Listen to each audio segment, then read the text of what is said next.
माता सिद्धिदात्रीची कथा. सिद्धिदात्री देवी ही नवदुर्गांमधील 9वी आणि अंतिम देवी आहे, जी सर्व सिद्धींची अलौकिक शक्ती आणि क्षमता दाता आहे. देवीने त्रिमूर्तीच्या तपश्चर्याने प्रसन्न होऊन त्यांना त्यांच्या पत्नी दिल्या. लक्ष्मी, सरस्वती आणि पार्वती निर्माण केल्या. या देवीची पूजा केल्याने भौतिक आणि आध्यात्मिक यश मिळते, वाईट शक्ती दूर होतात आणि सर्व मनोकामना पूर्ण होतात, असे मानले जाते. नवरात्रीच्या 9 भक्ती दिवसांचा शेवटचा दिवस देवीच्या सिद्धिदात्री रूपाला समर्पित आहे. देवीचे हे रूप भक्त आणि साधकांना सिद्धी प्रदान करण्यासाठी ओळखले जाते. आज 9 देवींबद्दलच्या माहितीच्या मालिकेत आम्ही तुम्हाला देवी सिद्धिदात्रीच्या गौरवाची कहाणी घेऊन आलो आहोत. सर्वांचे कल्याण करणारी देवीची ही रूप कशी दिसते हे देखील जाणून घ्या. देवी सिद्धिदात्रीचे रूप. कमळाच्या फुलावर बसलेली माता सिद्धिदात्रीला 4 हात आहेत आणि तिचे वाहन सिंह आहे. तिच्या उजव्या हातात गदा आणि वरच्या हातात चक्र आहे. तिच्या डाव्या हातात कमळाचे फूल आणि वरच्या हातात शंख आहे. देवीने तिच्या डोक्यावर एक उंच मुकुट आणि चेहऱ्यावर मंद हास्य देखील धारण केले आहे. देवी महिमा. पृथ्वीवरील राक्षसांच्या अत्याचारांचा नाश करण्यासाठी आणि मानवजातीचे आणि धर्माचे कल्याण करण्यासाठी माता देवीचा जन्म सिद्धिदात्री म्हणून झाला. ही देवी सर्व सिद्धी प्रदान करते.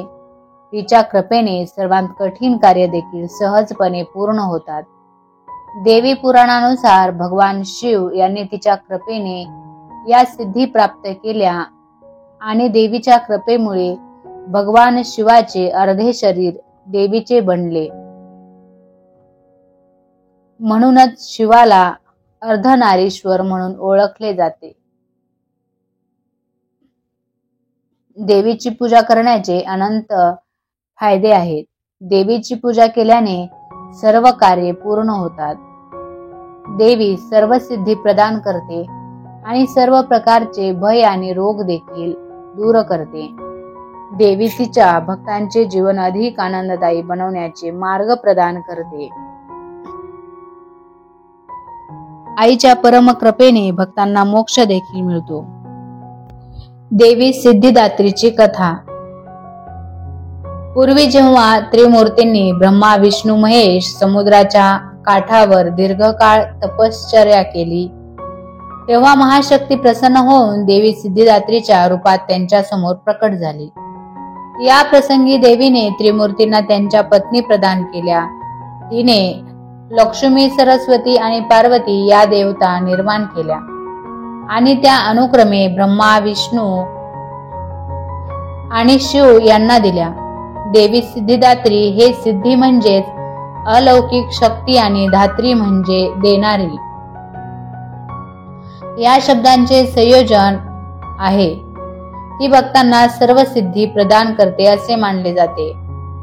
सिद्धिदात्रीने जगाचा निर्माता म्हणून ब्रह्मदेवाला सृष्टी आणि त्यातील प्राण्यांचे रक्षण करण्याची भूमिका विष्णूकडे आणि वेळ आल्यावर जगाचा नाश करण्याची भूमिका शिवाकडे सोपवली. देवीने सांगितले की त्यांची शक्ती त्यांच्या संबंधित पत्नीच्या रूपात आहे, जी त्यांना त्यांचे कार्य करण्यास मदत करतील. देवीने त्यांना आश्वासन दिले की ती त्यांना दैवी चमत्कारी शक्ती देखील प्रदान करेल, ज्यामुळे त्यांना त्यांची कर्तव्ये पार पाडण्यास मदत होईल.